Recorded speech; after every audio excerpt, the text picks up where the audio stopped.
이 역사가 앞으로 현재와 같은 상태로 수백 년 지속될 거라고 생각하는 사람들은 없을 겁니다. 어떻게 될까요? 몇 가지 가능성을 추정해 볼 수 있습니다. 남북한이 각각 상호 협조하는 가운데 연방제 과정을 거친 뒤 때가 되면 완전히 통일을 이루는 겁니다. 어떤 이들이 기대하듯이 얼마 후에 북한 정권이 무너진다면 소위 말하는 흡수 통일이 가능할 수도 있지만 오히려 북한이 중국에 넘어갈 수도 있습니다. 북한 정권이 스스로 위기라고 느낄 때 중국 군대를 끌어들이면 결국 그쪽으로 넘어가지 않겠습니까? 가장 나쁜 경우라고 한다면 한반도에서 중국과 미국의 대리 전쟁이 일어나는 겁니다.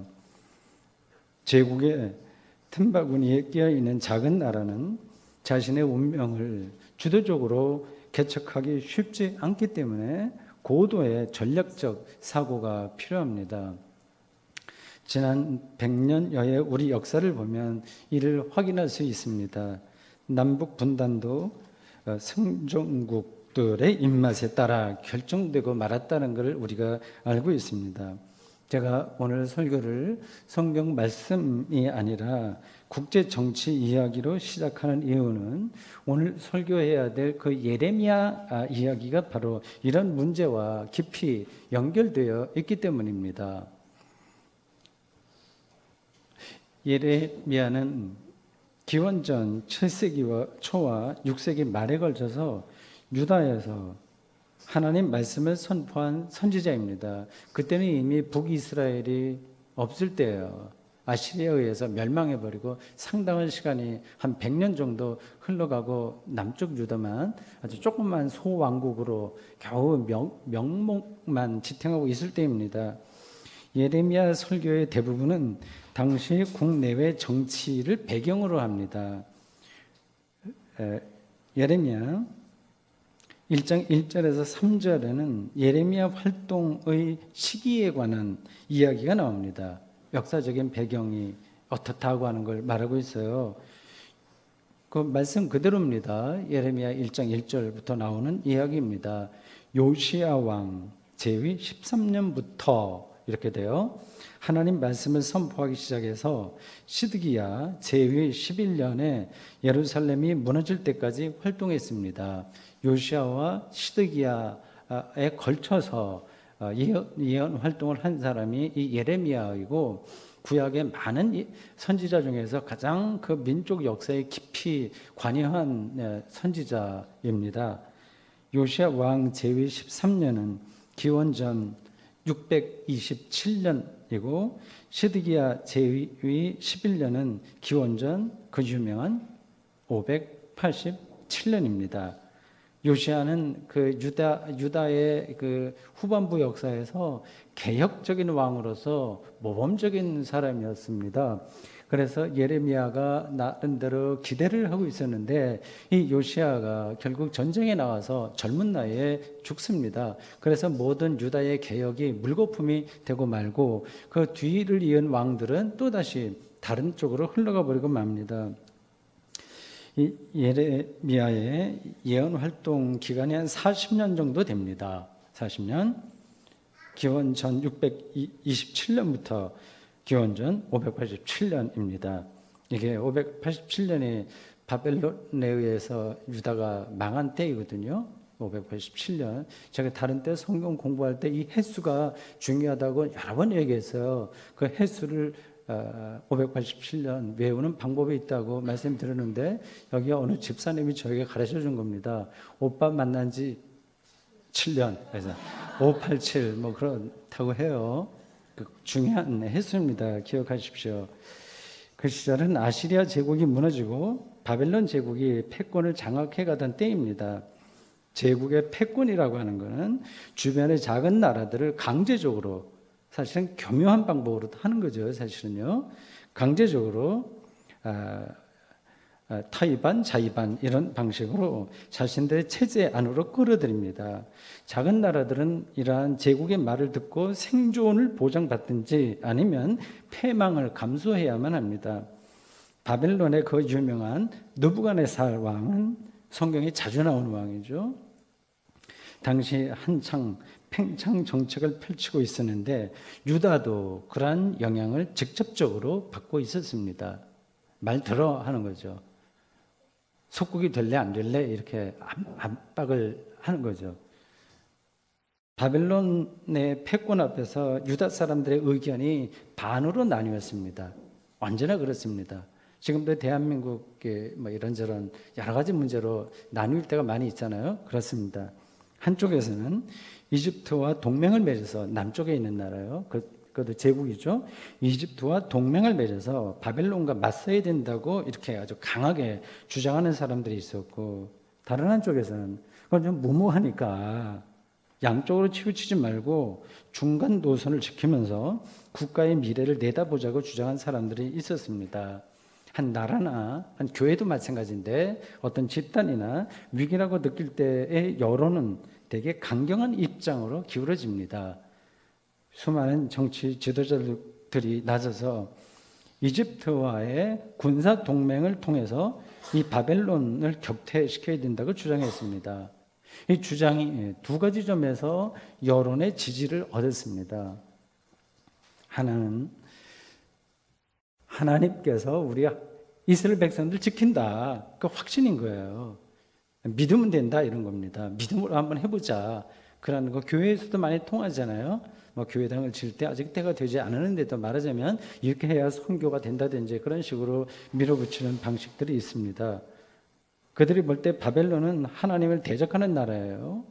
하나님의 백성이 이런 나라의 압력에 굴복할 수는 없습니다. 그럴 바에야 나서서 싸우다가 장렬한 최후를 맞는 게 옳다는 것입니다. 박수를 받을 만한 주장이에요. 선동할 수 있는 어떤 의견이죠. 다른 하나는 이집트가 군사적으로 자신들을 도와줄 수 있다고 하는 현실적 판단입니다. 이집트도 굉장히 강한 제국이거든요. 바벨론보다 더 오래됐습니다. 이집트는 실제로 유다를 도와서 바벨론과 전쟁을 벌이기도 했습니다. 이렇게 국론이 갈릴 때는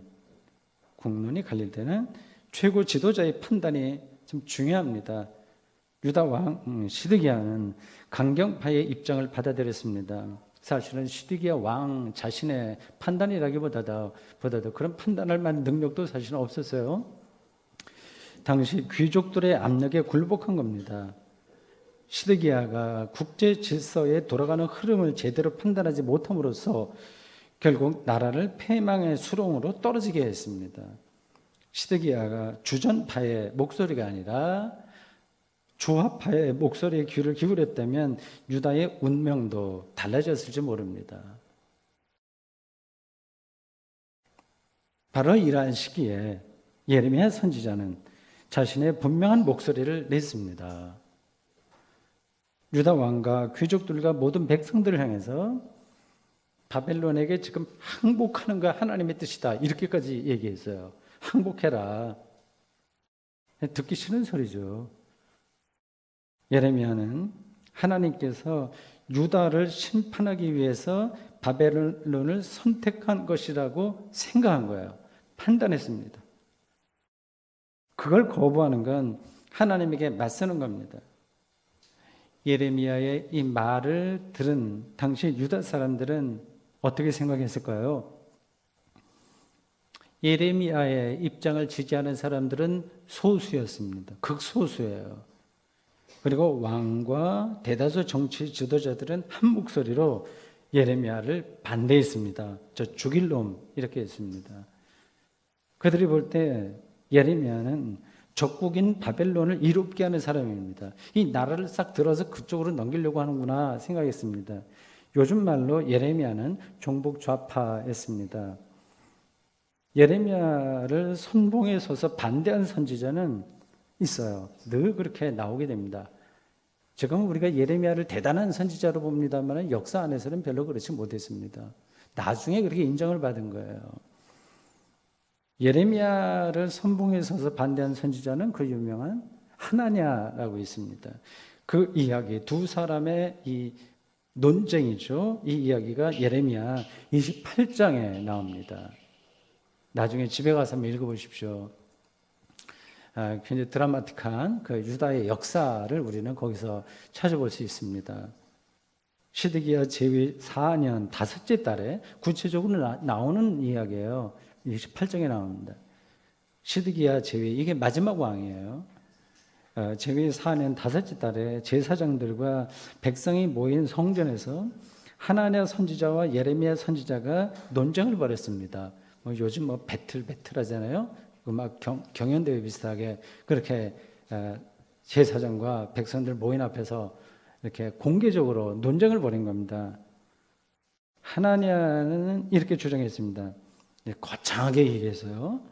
만군의 여호와 이스라엘의 하나님이 바벨론 왕 느부갓네살을 이렇게 쳐서 꼼짝 못하게 하고 굴복시키고 앞서 포로로 잡아간 유다 사람들과 우리 동쪽 유다 사람들과 강탈해간 성전 집기를 아주 구체적으로 2년 안에 다 돌려보낼 것이라고 열매를 토했습니다. 시원한 거, 속이 시원한 이야기죠. 바로 이것이 내가 하나님께서 들은 예언이다, 계시다. 그렇게 하나냐가 거기 모인 사람들에게 설교했습니다. 반면에 예레미야는 하나님의 말씀을 다르게 들었습니다. 유다는 바벨론 포로 생활을 금방 끝낼 수 있는 게 아니다. 더 오랫동안 고통을 받은 후에라야만 가능하다고 하는 겁니다. 그리고 느부갓네살 왕은 힘을 잃는 게 아니라 더 강력한 힘으로 유다를 괴롭힐 것이라고 했습니다. 하나님의 설교는 하나님의 백성으로서 다윗 왕조의 적통이라 자처한 유다 백성들에게 열렬한 지지를 받았지만 자부심을 느끼게 하는 거예요. 하나님은 살아있다. 하나님이 느부갓네살을 친다. 이렇게 하니까 얼마나 속 시원합니까? 반면에 예레미야 설교는 일종의 패배주의로 평가받았습니다. 유다 백성들의 사기를 떨어뜨리고 하나님의 능력을 부정하는 예레미야 선지자 같은 사람은 사라져주는 게 이 나라에 도움이 된다고 그들은 생각했습니다. 그래서 실제로 예레미야는 죽을 고비를 여러 번 넘겼습니다. 유다에 실제 있었던 역사적 이야기예요. 하나냐와 예레미야는 각각 하나님의 말씀을 받은 선지자들이었습니다. 그런데도 서로의 입장이 상충된다고 하는 게 좀 이상하죠? 하나님의 말씀이 왜 이렇게 다르냐 하는 겁니다. 하나냐라고 하는 사람은 거짓되고 좀 인격적으로도 문제가 있고 좀 음흉한 사람이고 잘못됐다고 보고, 예레미야만 참된 선지자라고 말할 수 없습니다.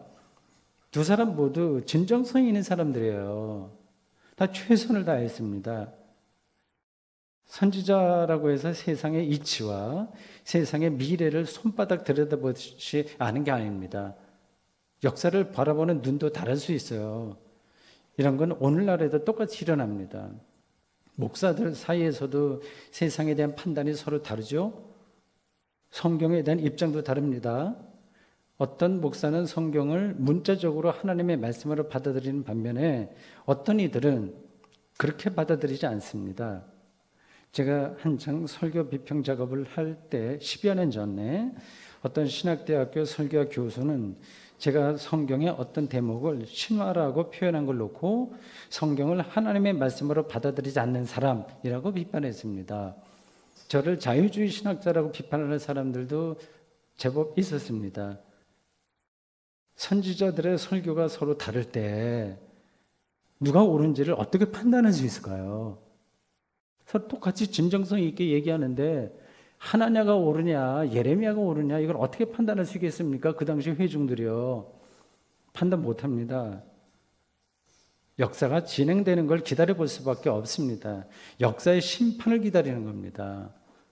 저도 저의 신앙과 저의 신학과 저의 영성과 삶의 태도와 목회 전반을 전적으로 옳다고 생각하지 않습니다.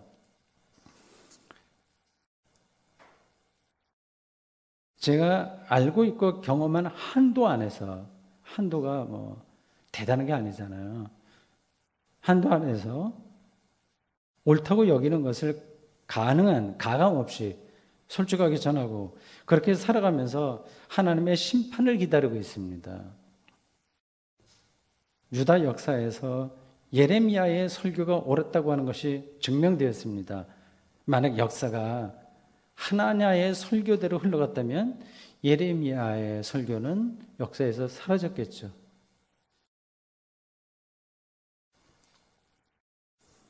예레미야는 구약의 선지자들 중에서 가장 인간적인 격정, 페토스라고 하나요?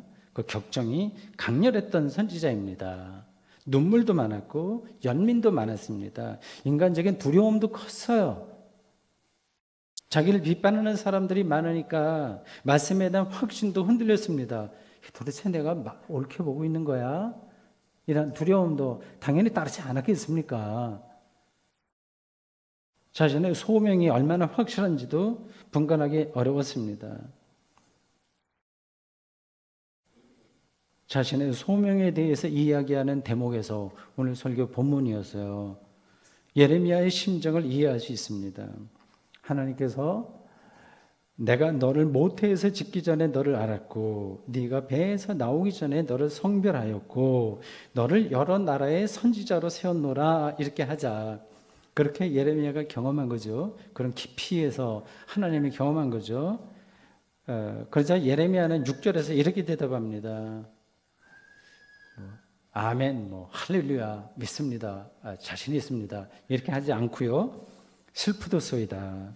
주 여호와여 보소서 나는 아이라 말할 줄을 알지 못하나이다. 예레미야는 자신을 아이라고 여겼습니다. 세상을 두려워했다고 하는 뜻입니다. 하나님은 예레미야가 무엇을 두려워하고 있는지 알고 있었습니다. 8절에서 이렇게 위로합니다. 예레미야가 영혼의 심층에서 경험한 하나님의 말씀입니다. 너는 그들 때문에 두려워하지 말라. 내가 너를 함께하여 너와 함께하여 너를 구원하리라. 나 여호와의 말이니라. 하나님의 이러한 말씀을 영혼의 심층에서 들었다고 해서 예레미야의 두려움이 금세 사라지는 게 아닙니다. 두려워하지 말라는 말씀을 소명 이야기에서 이 예레미야가 거론한다고 하는 것은 그가 평생 두려움 가운데서 살았다는 의미이기도 합니다. 저는 그 두려움이 뭔지를 이해를 합니다. 성경을 읽는 사람들이 종종 착각하는 것은 성경에 등장하는 위대한 인물들이 하나님과 동행했기 때문에 늘 당당하고 자신감이 넘치고 영혼이 평화로웠다고 여기는 겁니다. 전혀 그렇지 않습니다. 아브라함부터 시작해서 모세까지 몽땅 다 그렇습니다. 그렇지 않습니다. 예수님도 사실은 곤혹스러워한 적이 한두 번이 아니었습니다. 십자가에서까지 절망적인 어떤 그 두려움을 경험하셨습니다. 예레미야가 다윗 왕조의 승리를 확신하는 적대자들이 계속 압박을 하니까 두려웠음에도 불구하고 하나님의 말씀을 줄기차게 선포할 수 있었던 이유는 그의 영성이 확고하다는 데 있습니다. 이 영성이라고 하는 것은 신학적 인사이트예요. 신학적인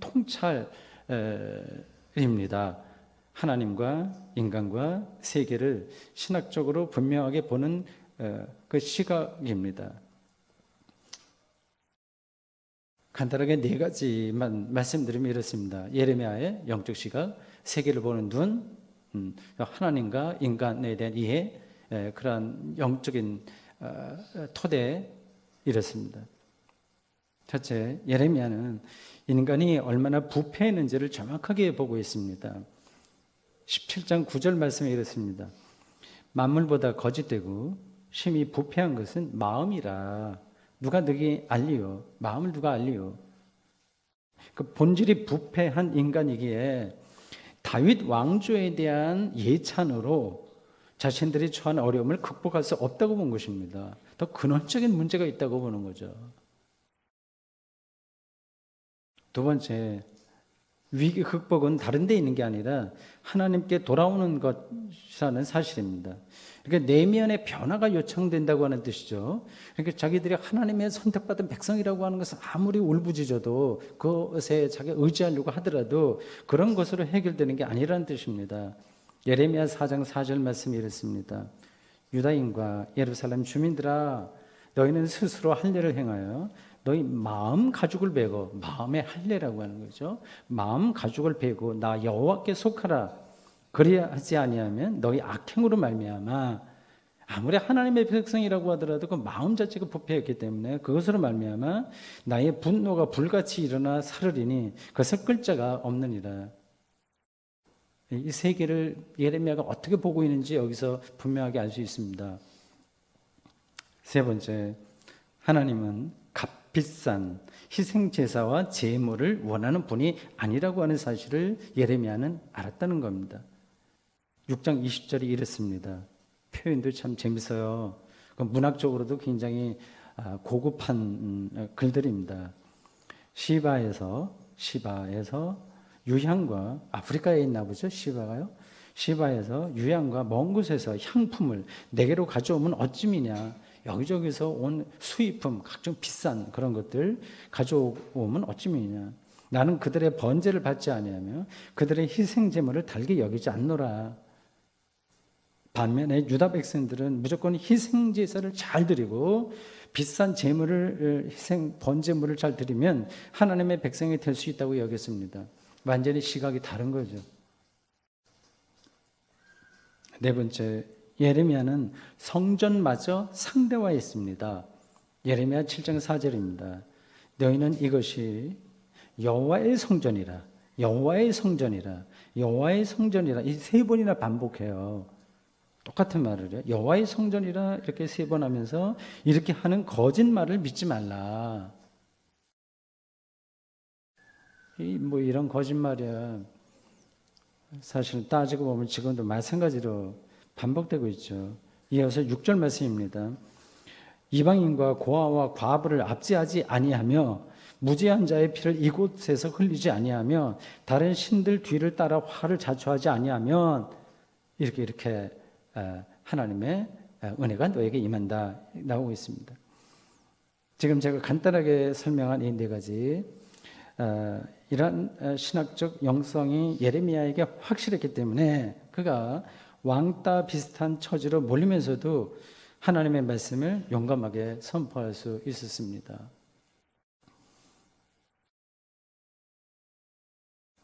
혹시 여러분들 중에서 유다가 앞으로 어떻게 되었는지, 그 와중에 예레미야는 어떻게 되었는지 궁금하신 분이 계신가요? 주일학교 공부 시간에 그런 것들 많이 배웁니다. 주일학교 열심히 다니지 않은 분들이 있어서 제가 좀 보충해서 설명하겠습니다. 기원전 587년에 예루살렘이 바벨론에 의해서 함락되었다고 하는 역사적 사실은 다 알려진 겁니다. 그것보다 10년 전에 이미 기원전 597년에 유다는 바벨론의 군사 공격을 받은 적이 있어요. 그때 항복했습니다. 그때 1차로 유다 사람들이 포로로 잡혀갔고 성전과 궁정의 집기도 빼앗겼습니다. 그러나 예루살렘이 직접 공격받기 전에 항복해버렸기 때문에 예루살렘 성과 왕궁과 성전이 함락되는 것만은 모면했습니다. 그냥 속국이 된 거죠. 유다는 바벨론의 이러한 속국으로 지내면서 나름으로 살 길을 찾았습니다. 그 와중에 앞에서 말씀드린 것처럼 하나냐와 예레미야가 성전에서 논쟁했습니다. 그 논쟁 뒤에 하나냐는 죽었고요. 유다는 이집트와의 동맹을 통해서 본격적으로 바벨론에 맞서다가 시드의 계약을 이렇게 결정한 거예요. 왕이요. 맞서다가 결국 기원전 587년에 패망당했습니다. 예루살렘 도시는 초토화됐습니다. 모든 게 불탔습니다. 성전도 당연히 무너졌습니다. 나라 전체가 없어진 겁니다. 수많은 귀족과 지식인들은 바벨론의 포로로 잡혀갔습니다. 이 바벨론 당국자들은 예레미야를 알고 있었기 때문에 그가 말한 선택들이 괜찮아 보였었죠. 그래서 당신 바벨론에 오면 특별 대우해 주겠다 이렇게 했지만 이 바벨론의 제의를 예레미야는 거절하고 폐허가 된 예루살렘에 그냥 남았습니다. 그는 다른 사건에 연루되어 남쪽 이집트 국경지대까지 납치되다시피 끌려갔다가 거기서 60대 나이로 죽습니다. 저희 나이쯤 되네요. 예레미야의 운명 그리고 그의 소명이 오늘 우리와 무슨 상관이 있을까요? 2600년 전에 그 유다 소왕국에서 살다가 하나님의 말씀을 선포했던 이 사람의 그 운명이 어떤 관계가 우리하고 있는 것일까요? 여기서 예레미야가 하나님의 말씀을 받았다고 하는 사실이 중요합니다. 오늘 우리가 설교 본문으로 읽은 소명 이야기입니다. 그것을 구절이 그림처럼 묘사하고 있네요. 이렇습니다. 여호와께서 그의 손을 내밀어 내 입에 대시며 여호와께서 내게 이르시되 보라 내가 내 말을 내 입에 두었노라. 문학적인 표현이에요. 하나님에게 손이 따로 있는 건 아닙니다. 하나님의 말씀, 하나님의 행위 뭐 그런 것들을 그렇게 묘사한 거예요. 내가 내 말을 내 입에 두었노라고 했습니다. 공동 번역은 이렇게 번역했습니다. 나는 이렇게 나의 말을 너의 입에 담아둔다. 어머니가 숟가락에 밥을 퍼서 어린아이의 입에 넣어주는 듯한 모습입니다. 예레미야가 하나님의 말씀을 정말 정확하게 깨달아서 선포할 수 있었다고 하는 뜻입니다. 참 부럽죠? 저도 목사로서 부럽습니다. 어느 정도의 영적 경지에 이르러야 이런 말을 할 수 있을지 궁금하기도 합니다. 저보다 훨씬 신앙적인 영적인 내공이 깊은 이 사람을 제가 어떻게 다 따라갈 수 있겠습니까? 예레미야는 이러한 소명, 하나님께서 말씀을 내 입에 넣어 주었다고 하는 그런 소명이 분명하기 때문에 그 어려운 운명을 헤쳐나갈 수 있었고, 그래서 그의 예언이 살아남아서 오늘 우리에게까지 하나님의 말씀으로 전달되고 있습니다. 우리도 근본적으로는 예레미야의 운명과 비슷한 길을 갑니다. 우리가 믿는 복음을 세상은 받아들이지 않습니다. 그뿐만 아니라 어떤 경우에는 같은 믿는 기독교인들로부터도 인정을 받지 못할 때가 있습니다.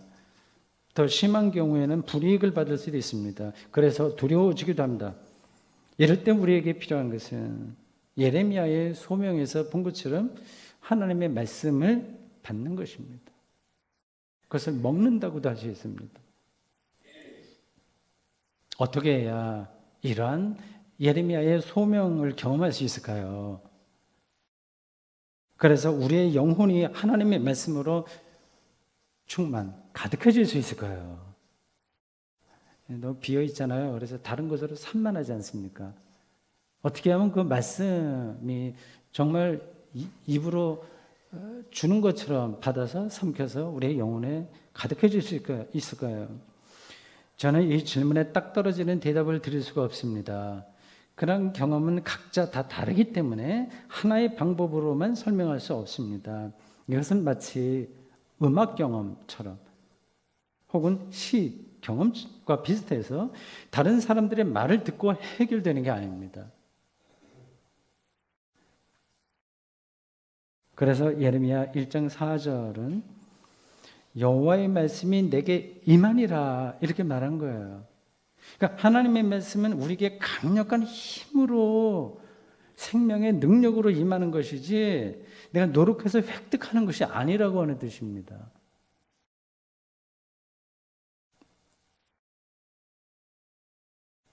저는 여러분들이 모두가 다 예레미야가 될 수 있다고 생각하지 않습니다. 그럴 수도 없고 그럴 필요도 없습니다. 모두가 다 위대한 영성가가 되거나 신학의 대가가 될 수 없는 것과 같습니다. 그러나 예레미야의 소명이 무엇이었는지는 좀 알아들어야 됩니다. 그것을 이해해야 됩니다. 그런 이해의 깊이와 폭이 확보되면 여러분도 각자 영적 수준에 따라서 예레미야처럼 하나님으로부터의 소명을 경험하게 될 것입니다. 아멘. 기도하겠습니다. 주님, 오늘